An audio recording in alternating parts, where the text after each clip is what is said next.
Hi friends, welcome back. OPPOയുടെ ഒരു product കിട്ടിയാൽ നമുക്ക് എങ്ങനെയുണ്ടാവും? ഒരു 20,000 രൂപ പ്രൊഡക്റ്റ് വാങ്ങിച്ചാൽ ഒരു 10,000 രൂപ പെർഫോമൻസ് കാണുമല്ലേ? അതിൻ്റെ കാരണവും നമുക്കറിയാം. പക്ഷേ ഈ ഒരു സംഗതി കയ്യിൽ കിട്ടിയപ്പോൾ ഇത്തിരി അവിശ്വസനീയമായിരുന്ന കാര്യങ്ങൾ, ഇത്തിരി വ്യത്യസ്തമായിട്ട് ചില കാര്യങ്ങൾ ഞാൻ കണ്ടു. ഈ ഒരു കാര്യമാണ് നമ്മൾ ഈ വീഡിയോയിൽ നിങ്ങളുമായി ഷെയർ ചെയ്യുന്നത്. ഇത്തിരി നല്ല പെർഫോമൻസ്, ആ ഒരു പ്രൈസിനുള്ള പെർഫോമൻസ്, ആ പ്രൈസിനുള്ള ഒരു ബാറ്ററി, ആ പ്രൈസിനുള്ള ഒരു ഫാസ്റ്റ് ചാർജിങ്, ആ പ്രൈസിനുള്ള ഒരു ഡിസ്പ്ലേ, ആ പ്രൈസിന് വേണ്ടുന്ന എല്ലാം ഉണ്ട്. പിന്നെ എന്താണ് ഇതിനകത്ത് ഓപ്പോ ഒഴിവാക്കിയിരിക്കുന്നത്? ആ പ്രൈസ്, അവരുടെ ആ തനി സ്വഭാവം കാണിക്കാൻ വേണ്ടിയിട്ട്. അതെന്താ ചെയ്തിരിക്കുന്നതെന്ന് അറിയോ? കാണിച്ചു തരാം. എന്തായാലും പഠിക്കാൻ ഉദ്ദേശിക്കുന്ന അല്ലെങ്കിൽ പഠിക്കാൻ വേണ്ടിയിട്ടൊരു ടാബ് എടുക്കാൻ ഉദ്ദേശിക്കുന്ന ആൾക്കാരാണെങ്കിൽ ഇത് മോശമല്ലാത്തൊരു ടാബാണ്. അത്യാവശ്യം വാല്യൂ ഫോർ മണിയാണ്. പക്ഷേ മുഴുവൻ വീഡിയോ കണ്ടു നോക്കുക, മനസ്സിലാക്കിയിട്ട് മാത്രം എടുക്കുക. സോ നമ്മൾ ബോക്സ് ഓപ്പൺ ചെയ്ത് കയ്യിലോട്ട് എടുക്കാൻ നമുക്ക് ടാബ് നിങ്ങൾക്ക് ഇവിടെ കാണാം. ഇതാണ് OPPO Pad Air. ഓക്കെ, കാണാൻ എങ്ങനെയുണ്ട്? അത്യാവശ്യം നല്ല ഡീസൻറ്റ് ഒരു ഫിനിഷിങ് കാര്യങ്ങളൊക്കെ ഉണ്ട്. നന്നായിട്ടുണ്ട് ഈ ടാബ്. ഇതിൻ്റെ റിയർ സൈഡിലെ ഡിസൈൻ ഇവർ പറയുന്നത് സൺസെറ്റ് ഡ്യൂൺ 3D ടെക്സ്ചർ എന്നൊക്കെയാണ്. ഓപ്പോ ഗ്ലോ പ്രോസസ്സൊക്കെ വെച്ചുകൊണ്ടാണ് ഇതിൻ്റെ റിയർ സൈഡിലെ ഡിസൈൻ ഇവർ കൊടുത്തിരിക്കുന്നത്. ഫിംഗർ പ്രിൻ്റ് ഒന്നും പിടിക്കാത്ത രീതിയിലാണ് ഇവർ സെറ്റ് ചെയ്തിരിക്കുന്നതെന്നാണ് പറയുന്നത്. അത് ശരിയാണെന്ന് തോന്നുന്നു. കാര്യമായിട്ട് ഫിംഗർ പ്രിൻ്റ് ഒന്നും പിടിക്കുന്നില്ല. ഈ ഒരു ബോക്സിനകത്ത് വേറെ എന്തൊക്കെയാണെന്ന് നോക്കിയാൽ കുറച്ച് ഡോക്യുമെൻസും കാര്യങ്ങളൊക്കെ വരുന്നുണ്ട്. അതിൻ്റെ ഒപ്പം തന്നെ ഒരു ചാർജറുണ്ട്, ടൈപ്പ് സി കേബിളുണ്ട്. സോ അപ്പോൾ ഇത്രയും കാര്യങ്ങളാണ് ഈ ബോക്സിൽ വരുന്നത്. ബോക്സ് നമുക്ക് അങ്ങോട്ട് മാറ്റി വെക്കാം. ഇനി നമുക്ക് ഈ ടാബിലേക്ക് വന്നു കഴിഞ്ഞാൽ ഈ ഒരു ടാബിൻ്റെ ലുക്ക് ആൻഡ് ഫീൽ നിങ്ങൾക്ക് ഇവിടെ കാണാം. ഇതിനകത്ത് ഓവറോൾ ഒരു ഗുഡ് ഫിനിഷാണ്. ഒരു മെറ്റാലിക് ഫ്രെയിമും കാര്യങ്ങളൊക്കെ ആയിട്ട് നല്ല ഡീസൻ്റായ ബിൽറ്റ് ക്വാളിറ്റി ഈ ഒരു ടാബിനുണ്ട്. താഴത്തെ സൈഡിൽ നമുക്ക് സ്പീക്കർ ഗ്രില്ലുകളും കാര്യങ്ങളൊക്കെ കാണാം. മുകളിലത്തെ സൈഡിലും സ്പീക്കർ ഗ്രില്ലുണ്ട്. 4 സ്പീക്കറുകളാണ് വരുന്നത്. ഡോൾബി ആറ്റ്മോസ് ഒക്കെ സപ്പോർട്ട് ചെയ്യുന്ന 4 സ്പീക്കറുകൾ. സൗണ്ട് ക്വാളിറ്റിയും വളരെ നന്നായിട്ടുണ്ട്. ഞാനിവിടെ കേൾപ്പിച്ച് തരാം, നിങ്ങൾക്ക് ഇവിടെ കേൾക്കാം.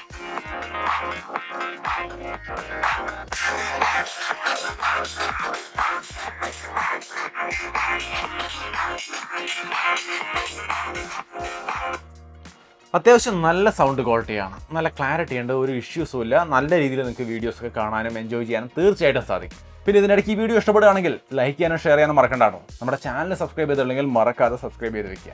ഇതിൻ്റെ തിക്നെസ് ഒക്കെ നോക്കി കഴിഞ്ഞാൽ 6.94 mm ആണ്. വെയിറ്റ് 440 ഗ്രാം മാത്രമാണ് വരുന്നത്. സോ ഓവർ വെയിറ്റും കാര്യങ്ങളൊന്നുമില്ല. കയ്യിൽ പിടിക്കാനും യൂസ് ചെയ്യാനും ഒക്കെ കംഫർട്ടബിൾ ആണ്. ഇതിൻ്റെ ഡിസ്പ്ലേ ക്വാളിറ്റിയും ഒട്ടും തന്നെ മോശമല്ല. 2K ഡിസ്പ്ലേ ആണ് വരുന്നത്. നല്ല ക്വാളിറ്റി ഡിസ്പ്ലേ ആണ്. IPS LCD ഡിസ്പ്ലേ ആണ് വരുന്നത്. 10.36 ഇഞ്ചാണ് size. Screen to body ratio 83.5% ആണ്. അത്യാവശ്യം ഡീസൻ്റ് ആയൊരു ബ്രൈറ്റ്നസ്സും കാര്യങ്ങളൊക്കെ ഉണ്ട്. നമുക്ക് യാതൊരു ഇഷ്യൂ ഇല്ലാതെ നമുക്ക് ഈ ഡിസ്പ്ലേ വിസിബിൾ ആണ്. ഒരു തരത്തിലുള്ള ഇഷ്യൂസും ആ ഭാഗത്തില്ല. ഡിസ്പ്ലേ ക്വാളിറ്റി, വിഷ്വൽ ക്വാളിറ്റിയും ഒട്ടും തന്നെ മോശമല്ല. നിങ്ങൾക്ക് ഇവിടെ കാണാം, കണ്ട് തന്നെ മനസ്സിലാക്കാം എത്രത്തോളം ഉണ്ട് ഇതിൻ്റെ ഡിസ്പ്ലേ ക്വാളിറ്റി എന്ന്. Widvine L1 സർട്ടിഫിക്കേഷനൊക്കെ ഉണ്ട്. സോ നിങ്ങൾക്ക് ആമസോണിൽ നിന്ന് നെറ്റ്ഫ്ലിക്സിൽ നിന്നൊക്കെ HD തന്നെ കണ്ടന്റുകൾ സ്ട്രീം ചെയ്ത് കാണാൻ സാധിക്കും. പെർഫോമൻസും ഒട്ടും തന്നെ മോശമല്ല. പെർഫോമൻസിൻ്റെ കാര്യത്തിലേക്ക് വരുമ്പോൾ ഞാൻ ആദ്യം തന്നെ ഇതിൻ്റെ പ്രൈസ് പറയാം. അപ്പോഴാണ് നിങ്ങൾക്ക് ആ ഒരു പെർഫോമൻസ് എത്രത്തോളം ഉണ്ട്, വാല്യൂ ഫോർ മണി ആണോ എന്നുള്ളത് മനസ്സിലാക്കാൻ പറ്റുള്ളൂ. ഇതിൻ്റെ പ്രൈസ് 4GB RAM 64GB സ്റ്റോറേജിന് 15,999 ആണ്. സ്നാപ്ഡ്രാഗൺ 680 എന്ന് പറയുന്ന അത്യാവശ്യം നല്ലൊരു പ്രൊസസ്സറാണ്. ഇതിന് കുറഞ്ഞ വിലയിൽ നമുക്ക് കിട്ടുന്ന ചില ടാബുകൾ നോക്കിയാൽ 13,000 രൂപയ്ക്കൊക്കെ G80 പ്രൊസസ്സർ കിട്ടുന്ന ടാബുകളുണ്ട്. 13,000 രൂപയ്ക്ക് G80. 13,000 രൂപയ്ക്ക് G80 കിട്ടുമ്പോൾ 15-16 രൂപ റേഞ്ചിൽ നമുക്ക് SD 680 കിട്ടുകയാണെങ്കിൽ തീർച്ചയായിട്ടും നല്ലതാണ്. വല്ലാത്തൊരു ഓവർ പ്രൈസ് എന്ന് പറയാനില്ല. ഇതിനേക്കാൾ കൂടിയ വിലയ്ക്കും യൂണിസോക്കിൻ്റെ ചില പവർ കുറഞ്ഞ പ്രൊസസ്സർ വെച്ചുകൊണ്ടുള്ള ടാബുകൾ വരുന്നുണ്ട് പല ബ്രാൻഡുകളുടെയും.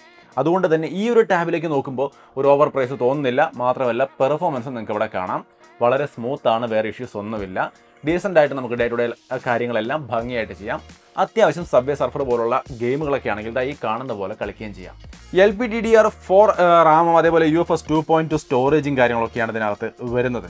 എക്സ്റ്റൻഡ് റാമൊക്കെ ഇതിനകത്ത് ഉൾപ്പെടുന്നുണ്ട്. 3GB ഒക്കെ നിങ്ങൾക്ക് വേണമെങ്കിൽ എക്സ്റ്റെൻഡ് ചെയ്ത് ഉപയോഗിക്കാനും സാധിക്കും. മെമ്മറി കാർഡ് ഉപയോഗിക്കാനുള്ള ഓപ്ഷൻ വരുന്നുണ്ട് സൈഡിൽ. നിങ്ങൾക്ക് അതിനകത്ത് മെമ്മറി കാർഡ് ഇട്ടുകൊണ്ട് മെമ്മറി വേണമെങ്കിൽ എക്സ്പാൻഡ് ചെയ്യാം. കാരണം 64GB ഒരിക്കലും സഫീഷ്യൻ്റ് ആയിരിക്കില്ല, കൂടുതൽ വേണ്ടി വരും. സോ മെമ്മറി കാർഡ് ഉപയോഗിക്കാം നിങ്ങൾക്ക്. പിന്നെ Android 12 ബേസ്ഡ് ColorOS 12.1 ആണ് ഇതിൽ വരുന്നത്. So overall good performance department ഈ ഒരു ടാബിൽ അവർ കൊടുത്തിട്ടുണ്ട്. വിലയ്ക്കുള്ള പെർഫോമൻസ് ഉണ്ടെന്ന് പറയാം.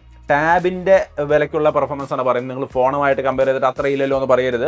ടാബുകൾ, ഈ റേഞ്ചിലെ ടാബുകൾ നോക്കുമ്പോൾ തീർച്ചയായിട്ടും ഇത് ഒരു ഡീസൻ്റ് ആയ പെർഫോമൻസ് ഡിപ്പാർട്ട്മെന്റ് ആണ്. ഇതിൻ്റെ ബാറ്ററി 7100 mAh ബാറ്ററിയാണ്. ഒരു ദിവസമൊക്കെ സുഖമായിട്ട് കിട്ടുന്നുണ്ട്, ഒരു ഇഷ്യൂസും ഇല്ല. 18 വാട്ടിൻ്റെ ഫാസ്റ്റ് ചാർജിങ്ങും വരുന്നുണ്ട്.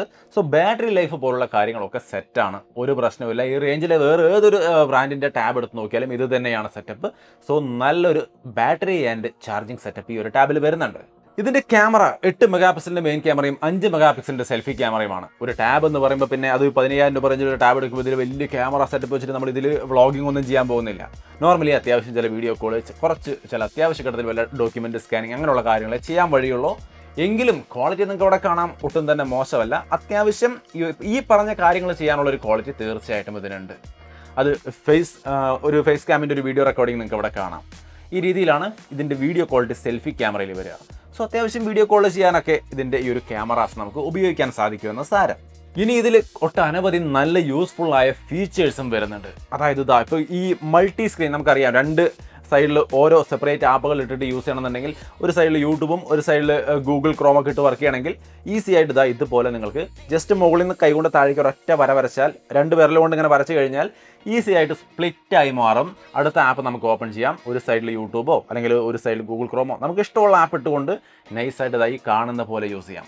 ഇതുകൊണ്ടും കഴിഞ്ഞില്ല, നിങ്ങൾക്ക് ഇനി ഒരു എക്സ്ട്രാ ആപ്പ് കൂടി വേണമെങ്കിൽ നിങ്ങൾക്ക് അതിനെ പോപ്പപ്പ് സ്ക്രീനായിട്ട് വിടാം. ഇവിടെ കാണുന്ന പോലെ 4 വിരൽ കൊണ്ട് ആപ്പിൽ പിടിച്ചിട്ട് ജസ്റ്റ് ഒന്ന് പിൻ ചെയ്താൽ മതി. ഈസി ആയിട്ട് ഈ കാണുന്ന പോലെ സൈഡിലേക്ക് മാറി ഒരു കുഞ്ഞ് സ്ക്രീനായിട്ട് മുകളിൽ നിൽക്കും. സോ ഇത് 3ഉം ഒരേ സമയം നിങ്ങൾക്ക് ഉപയോഗിക്കാനും ഈ ഒരു ടാബിനകത്ത് പറ്റും. സോ അതും കൺവീനിയൻ്റ് ആയ ഒരു ഫീച്ചറാണ്. പിന്നെ ഇതിന് നോർമലി ഹോം സ്ക്രീനും ആപ്പ് ഡ്രോയും ഒക്കെ നമുക്ക് സെറ്റാണ്. പിന്നെ വേണമെങ്കിൽ ഒരു എക്സ്ട്രാ സൈഡ് ബാറും ഇതിനകത്തുണ്ട്. അതിനകത്ത് നിങ്ങൾക്ക് വേണ്ടുന്ന ഫേവറേറ്റ് ആയ അല്ലെങ്കിൽ എപ്പോഴും ഉപയോഗിക്കുന്ന ആപ്പുകളൊക്കെ നിങ്ങൾക്ക് അവിടെയും വേണമെങ്കിൽ സെറ്റ് ചെയ്യാവുന്നതാണ്. ഇനി മറ്റൊരു നല്ല ഫീച്ചർ എന്ന് പറയുന്നത് മൾട്ടി സ്ക്രീൻ കണക്റ്റും അതേപോലെ ഡ്രാഗ് ആൻഡ് ഡ്രോപ്പ് ഫീച്ചറും ഒക്കെയാണ്. മൾട്ടി സ്ക്രീൻ എന്ന് പറഞ്ഞാൽ ഇതിൻ്റെ നമുക്ക് ഡ്രോപ്പ് ഡൗൺ ലിസ്റ്റിൽ നമ്മൾ ഇത് എടുത്തു കഴിഞ്ഞാൽ കണ്ടോ, ഈ കൺട്രോൾ സെൻറ്ററിൻ്റെ ഭാഗത്ത് മൾട്ടി സ്ക്രീൻ ഉണ്ട്. ഓപ്പോയുടെ തന്നെ റെനോ ഫോൺ എൻ്റെ കയ്യിലിരിക്കുന്നുണ്ട്, റെനോ 8 നിങ്ങൾക്ക് ഇവിടെ കാണാം. ഞാൻ അതിലും സെയിം ഫീച്ചർ ഓൺ ചെയ്ത് കഴിഞ്ഞാൽ അപ്പോൾ തന്നെ നമ്മുടെ ടാബിൽ നിന്നുള്ള ഒരു നോട്ടിഫിക്കേഷൻ നമ്മുടെ ഫോണിൽ വരും. കണക്റ്റ് കൊടുത്താൽ കണക്റ്റ് ആയി. ഇനി ആ ഫോൺ അങ്ങനെ തന്നെ നമുക്കിവിടെ ടാബിൽ കാണാൻ സാധിക്കും. ക്ലിയർ ആയിട്ട് ഫോൺ വർക്ക് ചെയ്യുന്ന പോലെ തന്നെ ഇവിടെ വർക്ക് ചെയ്യുന്നുള്ളതാണ് ഇതിൻ്റെ ബെനിഫിറ്റ്. നിങ്ങൾക്ക് ഇവിടെ കാണാം. ഇനി ഇങ്ങനെ ഫോണും ടാബും ഒരേ സമയം ഒരേ സ്ക്രീനിൽ നമുക്ക് ഉപയോഗിക്കാം എന്നുള്ള അഡ്വാൻറ്റേജ് ആണ് നമുക്ക് ഇവിടെ കിട്ടുന്നത്. കൂട്ടത്തിൽ ഒരു അഡ്വാൻറ്റേജ് കൂടി കിട്ടുന്നുണ്ട്. എന്താണെന്നല്ലേ, ഫോണിൻ്റെ ഉള്ളിൽ നിന്നും നമ്മുടെ ഈ ഓപ്പോ റെനോയിൽ നിന്നുള്ള ഫോട്ടോസോ അല്ലെങ്കിൽ ഫയൽസോ എന്തെങ്കിലുമൊക്കെ വലിച്ച് ടാബിലേക്ക് ഇടണമെങ്കിൽ നിങ്ങൾ കോപ്പിയോ പേസ്റ്റോ സെൻഡോ ഒന്നും ചെയ്യേണ്ട. ഇവിടെ കാണുന്ന പോലെ ആ ഫോണിൻ്റെ സ്ക്രീനാണ് നമ്മളിവിടെ കാണുന്നത്. അതിൽ ടാപ്പ് ചെയ്ത് ഹോൾഡ് ചെയ്ത് പിടിച്ചിട്ട് ജസ്റ്റ് ഇങ്ങനെ വലിച്ചു കൊണ്ടുവന്ന് ടാബിനകത്തേക്ക് ഇട്ട് കഴിഞ്ഞാൽ അത് ടാബിലേക്ക് വന്നു. അതേപോലെ തന്നെ ടാബിൽ നിന്ന് തിരിച്ച് എന്തെങ്കിലും ഫോണിലേക്ക് ഇടണമെങ്കിലും വേറെ ഒരു പണിയും ചെയ്യേണ്ട. വളരെ സിമ്പിളായിട്ട് അതിന് ക്ലിക്ക് ചെയ്ത് പിടിച്ചിട്ട് തിരിച്ച് വലിച്ച് അതിനകത്തേക്ക് കൊണ്ടിട്ടാൽ കൃത്യമായിട്ട് അതിനകത്തേക്ക് കയറിപ്പോക്കോളും. സോ വളരെ ഈസി ആയിട്ട് ഫയലുകൾ ഡ്രാഗ് ആൻഡ് ഡ്രോപ്പ് ചെയ്ത് അങ്ങോട്ടും ഇങ്ങോട്ടൊക്കെ ഫോണിലേക്കും ടാബിലേക്കൊക്കെ സെൻഡ് ചെയ്യാൻ സാധിക്കും. ക്ലിപ്പ് ബോർഡ് ഷെയറിംഗ് പോലുള്ള കാര്യങ്ങൾ, അങ്ങനെ ഒട്ടനവധി കണക്ടിവിറ്റി ഫീച്ചേഴ്സും ഈ ഓപ്പോയുടെ ഒരു ഇക്കോ സിസ്റ്റം എന്ന് പറയാം വളരെ നന്നായിട്ട് വർക്ക് ചെയ്യുന്നുണ്ട്. സോ ഇത്തരത്തിൽ യൂസ്ഫുൾ ആയ ഒട്ടനവധി ഫീച്ചറുകൾ വിത്ത് പേന നിങ്ങൾക്ക് ആ പേന ഉപയോഗിച്ചുകൊണ്ടും വർക്ക് ചെയ്യാം കേട്ടോ. പിന്നെ ഇതിനകത്ത് ഫേസ് അൺലോക്ക് വരുന്നുണ്ട്. നിങ്ങൾക്ക് ഇവിടെ കാണാം വളരെ ഫാസ്റ്റ് ആയിട്ട് ഫേസ് അൺലോക്ക് വർക്ക് ചെയ്യുന്നുണ്ട്. ഫിംഗർ പ്രിന്റ് സെൻസറിൻ്റെ സംവിധാനം ഇവർ കൊടുത്തിട്ടില്ല കേട്ടോ. അത് ഇതിൻ്റെ ഒരു പോരായ്മയായിട്ട് വേണമെങ്കിൽ ഓർത്ത് വെച്ചോളൂ. പിന്നെ കുട്ടികൾക്ക് നിങ്ങളിത് കൊടുക്കാൻ ഉദ്ദേശിക്കുന്നുവെങ്കിൽ ഇതിനകത്ത് ഇവിടെയായിട്ട് കിഡ്സ് സ്പേസ് എന്ന ഒരു സംവിധാനമുണ്ട്. അതിൽ ക്ലിക്ക് ചെയ്ത് കഴിഞ്ഞാൽ സെറ്റപ്പ് ഗൂഗിൾ കിഡ്സ് സ്പേസ് എന്ന് പറഞ്ഞുകൊണ്ട് ഒരു ഓപ്ഷൻ വരും. അത് സെറ്റപ്പ് ചെയ്താൽ കുട്ടികൾക്ക് വേണ്ടുന്ന കണ്ടന്റുകൾ മാത്രമായിട്ട് ലോഡ് ചെയ്യും. അങ്ങനെ കുട്ടികളുടെ കയ്യിൽ കണ്ണും പൂട്ടി കൊടുക്കാവുന്ന തരത്തിൽ നമുക്ക് ഈ ടാബിനെ സെറ്റപ്പ് ചെയ്യാം. ഗൂഗിളിൻ്റെ കിഡ്സ് സ്പേസ് വരുന്നുണ്ട്, നല്ലൊരു ഫീച്ചറാണ്. സോ അങ്ങനെ ഒട്ടനവധി ഫീച്ചറുകൾ ഉൾപ്പെടുന്നതാണ് ഈ ഒരു ടാബ്. സോ ഒരു ടാബ് എന്ന രീതിയിൽ വളരെയധികം യൂസ്ഫുൾ ആണ്. ഈ ഒരു പ്രൈസ് റേഞ്ചിൽ പഠിപ്പിൻ്റെ ആവശ്യങ്ങൾക്ക്, സ്കൂൾ പോലുള്ള കാര്യങ്ങളെല്ലാം പഠിപ്പിൻ്റെ ആവശ്യങ്ങൾക്കുള്ള ഒരു മിനിമം യൂസിന് വേണ്ടിയിട്ട് നിങ്ങളൊരു നല്ല ടാബ് നോക്കുന്നെങ്കിൽ ഇതിലേക്ക് നോക്കാം. പക്ഷേ ഇനിയുള്ള കാര്യമാണ് പ്രത്യേകം ഓർത്ത് വെക്കേണ്ടത്. കാരണം ഈ ഒരു ടാബ് കയ്യിൽ കിട്ടിയപ്പോൾ വിശ്വസിക്കാൻ പറ്റിയില്ല, അല്ലെങ്കിൽ അതിശയിച്ചു പോയി എന്ന് ഞാൻ തുടക്കത്തിലേ പറഞ്ഞല്ലോ. അത് ഈ പറഞ്ഞ കാര്യങ്ങൾ കൊണ്ടാണ്. ഈ പറഞ്ഞ ഫീച്ചേഴ്സും ഇതിൻ്റെ കാര്യങ്ങളും സ്പെക്കും എല്ലാം കാണുമ്പോൾ ഈ ഒരു പ്രൈസിന് ഇത് വർത്താണ്. ഇങ്ങനെയും ഒരു ടാബ് ഓപ്പോ ഇറക്കുമെന്ന് ഓർത്തിട്ടാണ് ഞാനൊന്ന് അതിശയിച്ചു പോയത്, അല്ലെങ്കിൽ നമുക്കിതിൽ വ്യത്യസ്തമായിട്ട് തോന്നിയത്. പക്ഷേ ഇവിടെ ഓപ്പോ എങ്ങനെയാണ് ഈ വില അഡ്ജസ്റ്റ് ചെയ്തിരിക്കുന്നതെന്ന് അറിയുമോ? ഇതിൻ്റെ മെമ്മറി കാർഡ് സ്ലോട്ട് നിങ്ങൾക്ക് ഇവിടെ കാണാം. ഇതിൽ മെമ്മറി കാർഡ് മാത്രമേ പറ്റൂ. ഇത് വൈഫൈ ആണ്. ഇതിൽ സിം ഇടാൻ പറ്റില്ല. സോ സിം ഇടണം എന്നാഗ്രഹിച്ചുകൊണ്ടൊരു ടാബ് നോക്കുന്നവരാണെങ്കിൽ നിങ്ങൾക്കിത് പറ്റില്ല എന്നുള്ളത് പ്രത്യേകം ഓർത്ത് വയ്ക്കുക. വാങ്ങിയതിന് ശേഷം അയ്യോ ഇതിന് സിം ഫീച്ചർ ഇല്ലല്ലോ എന്ന് ഓർത്ത് നിങ്ങൾ വിഷമിക്കരുത്. അതുകൊണ്ട് ആദ്യം തന്നെ ഓർക്കുക, ഫോണിൽ നെറ്റ് ഉണ്ടെങ്കിൽ ഈസി ആയിട്ട് വൈഫൈ കണക്ട് ചെയ്തുകൊണ്ട് വളരെ സ്മൂത്തായിട്ട് വർക്ക് ചെയ്യും, ഒരു വിഷയമില്ല. ബട്ട് ആ ഒരു സംഗതി ഒഴിച്ചു നിർത്തിയാൽ ഈ വിലയ്ക്ക് ഇത് കുഴപ്പമില്ല. ഓപ്പോയുടെ ടാബുകൾ വേണം അല്ലെങ്കിൽ ഓപ്പോയുടെ പ്രൊഡക്റ്റുകൾ ഉപയോഗിക്കുന്ന ആൾക്കാരാണ്, നിങ്ങൾക്ക് ഓപ്പോയാണ് ഇഷ്ടമെങ്കിൽ തീർച്ചയായിട്ടും ഈ ടാബിലേക്ക് നോക്കാം. ഞാൻ യൂസ് ചെയ്തതിൽ നിന്നും ഇത് വളരെ സ്മൂത്താണ്, വേറെ ഇഷ്യൂസ് ഒന്നുമില്ല. വില 4GB RAM 64GB സ്റ്റോറേജിന് 15,999 രൂപ. വല്ല ഓഫറൊക്കെ ഉള്ള ടൈമിൽ നോക്കി എടുക്കുകയാണെങ്കിൽ കുറച്ചുകൂടി ലാഭകരമായ രീതിയിൽ വാങ്ങിക്കുകയും ചെയ്യാം. പ്രോഡക്റ്റ് ഇഷ്ടപ്പെട്ടാൽ പർച്ചേസ് ചെയ്യാനുള്ള ലിങ്കും കാര്യങ്ങളും ഞാൻ ഡിസ്ക്രിപ്ഷനിൽ കൊടുക്കാം. വീഡിയോ ഇഷ്ടപ്പെട്ടാൽ യൂഷ്വലായിട്ട് ചെയ്യുന്ന പോലെ തന്നെ ലൈക്ക് ചെയ്യാൻ മറക്കണ്ട. Like and share. പിന്നെ ചാനൽ സബ്സ്ക്രൈബ് ചെയ്തില്ലെങ്കിൽ മറക്കാതെ സബ്സ്ക്രൈബ് ചെയ്ത് വെച്ചോളൂ. വീണ്ടും ഒരു വീഡിയോ ആയിട്ട് കാണാം. ബൈ.